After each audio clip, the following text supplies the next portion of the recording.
this meeting is that on alternative weeks there is a step reading or a step share. However, when there is a fifth Sunday in the month, we have a topic share. This week is a step share, and Tiana has come along to share her experience on step 2 for about 20 minutes. Thank you so much. I'll give you a 5. Hi, my name is Tiana, and I'm an addict. Hey, Tiana. I did not come here to share my experience, strength, and hope on step 2. I came here to sit down in a chair and get wrapped around in a power greater than myself, ironically. I'm really nervous. It's my dad's birthday today. And it's the first one since he died in March. And it's a hard day. I'm really emotional. And it's appropriate. It's very appropriate. And he died of this disease, you know? He died a using addict, and it was not pretty, you know? I feel like it's actually fits in really well with step 2 because it's about a restoration to sanity, and dying of this disease is the ultimate insanity, right? I guess I'm just going to share honestly, and I hope you guys get something out of it. If you don't, I'm sorry, go to another meeting. You're going to hear something you need to hear. But I guess I kind of want to say a few words about him and how this disease robbed me before I knew I was an addict. You know, I don't think I ever got to know my dad because he was in active addiction my entire life, right? So this disease took his personality, took his availability to love, to play with me, to spend time with me, you know. And I am mourning that today.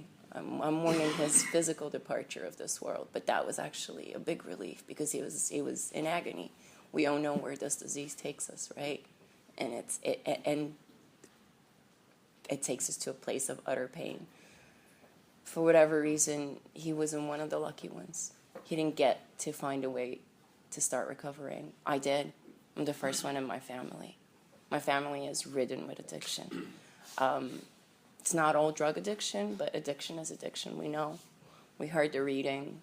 We read the steps. And, you know, step 1 says, I'm powerless over my addiction. It doesn't say I'm powerless over drugs, although drugs are a part of my addiction. They're a small part of mine. Small. They're such a small part, they brought me here on the verge of a suicide. But, yeah. Yeah, so that's kind of where I'm at. And there's another couple of components that I need to park before I can talk about step 2 properly. It's when I walked in the room and they asked me to do a chair. The other thing I felt immediately was guilt because my best friend asked me to do a chair at another meeting yesterday, and I said no. And so whatever kind of issues I have with relationships and other people, like that walked in straight in the room with me, and that's a part of my insanity. A part of my insanity is doing things that I don't even know whether I want to do just as a reaction, which is like guilt. I react to guilt badly, but I react to it very quickly. So that was another thing that happened. Like I didn't want to say yes to this because I was like, oh my God. But I said no yesterday. And in my head, somewhere in my head, I still believe that it's not okay to change my mind. Or it's not okay to kind of realize that perhaps I was just meant to be doing a chair today and my higher power was persistent enough to give me 2 opportunities. You know, actually, instead of feeling guilty, I can try and feel grateful for noticing it the second time around when it came up as an opportunity. That wasn't like my natural instinct, though. To react to this. And again, that has a lot to do with insanity and a restoration to sanity because I came into these rooms with such deformed kind of thinking that I did not know. I couldn't tell black from white. I couldn't tell the floor from the ceiling. Everything was just such a mess. And I thought that was who I was, you know, and I came in. And step 1 taught me about unmanageability and about acceptance and about surrender, and about the disease of addiction, right? So like a part of that kind of identity of like I'm the mess went away and learning and starting to learn about the disease of addiction, but so much more kind of fell off and got, like disintegrated once I realized that, oh, this is insanity. And insanity is not who I am. It's something that I've done. It's something that was going on in my life, but it's not who I am as a person on the inside. So step 2 kind of continued on from like that. Okay, so this is the disease of addiction. Oh, wait, I'm not a bad person. I don't know I forget how it's put in the readings, the whole kind of like morally defective or deficient or whatever, that I definitely thought I was. I thought I was just fundamentally wrong on the inside. And then I came to a meeting and came to another meeting. I came to a few meetings, quite a few actually, before I got clean. But I kept coming to meetings and I kept hearing people talk about addiction. And there was like a bit of a sigh of relief, which was like, oh, wait, I'm not a bad person. I just have a disease, right? And that continued on when I started doing the steps, and going through step 1 and then getting into step 2, where we have to write all the kind of all the examples of insanity. When I started writing all my examples of insanity, and then I kind of allowed for the idea of what would it look like if I behaved not insanely in those same situations, And I've done a couple of step 2s, and my first step 2, I kind of it was that kind of idea that if I start behaving as a person that has integrity then perhaps I would one day have integrity. Because for me, a restoration to sanity is about being a person that has integrity. That's like a really big part of my definition of what being sane is. Because a person with integrity, as I understand that word, is someone that is honest, that is kind, that is respectful to their own boundaries and to other people's boundaries, and that is kind of appropriately open and appropriately protective of themselves, which to me is sanity. My insanity was like rushing in, like throwing everything on the floor, whether it's feelings, whether it's facts, whatever it was, or it was like shutting down so badly that like it would be impenetrable.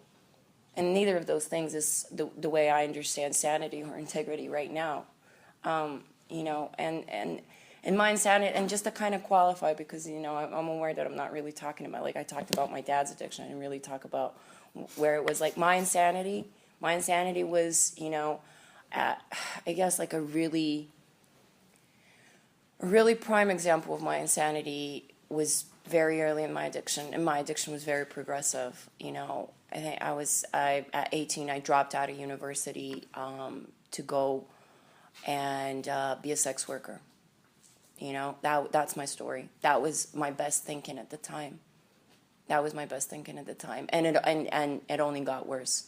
My decisions only got worse because I don't know how to make decisions when I'm on my own. I didn't get taught, and maybe even if I did get taught, I didn't learn it. It just didn't stick. And until I got to these rooms, I had no idea of how to make a sane, safe, loving decision. I didn't. I really, really, really didn't. I was not functioning as a human being.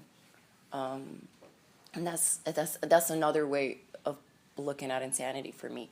Like not being able to function as a human being, even though I believe we're all born equal and we all have equally, whether like whoever you are, whatever you are, however bad life is, we all have the same potential to be a functioning human being. I don't believe in this concept of being broken. Just because there's like some damage on top, it doesn't mean like I'm broken on like underneath it. So like that's another part of like a restoration to sanity, is kind of going back, becoming this functioning human being that I was meant to be in the first place. And I believe that for every, take it or leave it, but I believe that for every single one of us, that's what we are on like underneath the damage. We're not broken. And each to their own. I don't speak for Narcotics Anonymous. I speak for myself, my experience, and the beliefs that keep me loving and kind and safe today. And yeah, sorry, I'm all over the place. But step 2, I guess like a couple of friends were at a retreat, a step two retreat recently, and I was talking to one of them the other day, and he kind of gave me like something really. It feels like to me it felt like a really beautiful way of talking about steps 2 and 3. Kind of going to step 3, sorry. And that was like, a power greater than myself is the kind of like road to my higher power.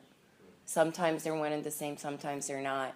And and it kind of it had me thinking. It's like, what is a power greater than myself? Like yesterday, it was my friend Sam that came and picked me up and talked to me until I was calm and able to kind of go out into society and do whatever I was supposed to do. He was a power greater than myself yesterday. Sometimes a power greater than myself can be a prayer, can be a meditation, it can be the literature. It's definitely meetings. Meetings have been the kind of most consistent power greater than myself. Sometimes they've been my higher power as well, because it's not a religious program. It doesn't need to be like something up there or around or whatever. And one thing I got like from the very beginning was that this power greater than myself, this higher power, all of this, for me, I'm allowed to change my mind, to know what it is today, to not know what it is tomorrow, to think it's something completely different like the day after that. And I don't give myself permissions easily, but I have given myself permission to not ever have to have a solid understanding of that, and to be able to change my mind about it as much as I need to, and as much as I do. Because sometimes I really want to stick to how I see it, and then it's like, okay, but that just doesn't make sense today. It just doesn't. And I just have to kind of be like, you know what? That's just how it's going to be today. Today, that's what the higher power is. Sometimes it's really difficult for me to connect to my higher power. So all I can do is get a power greater than myself in a friend. And the benefit of working the steps, not just on paper, is that I do it when I really need it, not just when I have to do it as a homework to answer the questions to read to my sponsor. Like yesterday, I really, really needed the steps, I felt truly powerless over life. Not even just over my addiction, truly, truly powerless over life. Because there's one thing, let me tell you, one thing about grief. I thought I knew surrender when I hit rock bottom, and I came into these rooms and I started getting clean and have eventually remained clean up until now. And that was surrender, and oh my God, and that surrender deepened and deepened and deepened. Grief has been the biggest teacher. I don't know where my recovery, and this feels like a very bizarre thing to say, but I don't know where my recovery would be today if my dad hadn't died and I haven't been experiencing grief for like the past 10 months. I don't, because it's a progressive disease. I'm either progressing into kind of healing, or I'm progressing into kind of, into sickness. So if I wasn't given this catalyst that grief is, I don't know if I would have been progressive into healing in the past 10 months. Who knows? I don't want to know. I'm grateful is what I'm saying. I'm grateful for learning about powerlessness, like drugs. Even drugs couldn't teach me this kind of powerlessness. And that's a big statement, because I used insanely, like suicidally, homicidally, like however the hell you want to call it. Like I was not, it wasn't like a fun thing for me. There were like a few brief occasions when there was something fun, and that's insane. That's insane just in itself. It's like I used to punish myself and to punish the people around me. And I used because I craved destruction so badly. I didn't use because I just wanted to suppress my feelings. I wanted to just eliminate my feelings, like fundamentally. Like I wanted to use so much that I never had to have feelings again. I thought feelings and emotions were for weak, stupid people. Like the most superior thing in my mind as a teenager growing up was the most superior thing would be to be emotionless. Why? Because I was in so much pain.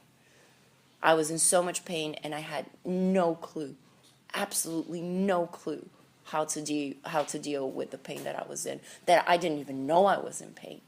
All I knew was that my life wasn't, even though it wasn't the worst, but my life was manageable on the inside, on the outside eventually, and that I had no solution to that unmanageability apart from eliminating my feelings. Well, guess what? Drugs didn't eliminate my feelings. It's bad news. That's the bad news. It didn't work. It just didn't work. Thank you. But it's provided me, now when I look at it in hindsight, it's providing me with like an abundance of examples of what insanity looks like in my life.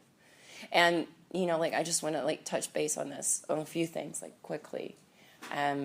Like in terms of like insanity in recovery, because like all the literature always tells us is like, okay, there's the using side of it, but once we put down the drugs and we're clean for a minute, like the disease continues existing in our lives, and so do the steps, right? So like insanity and recovery.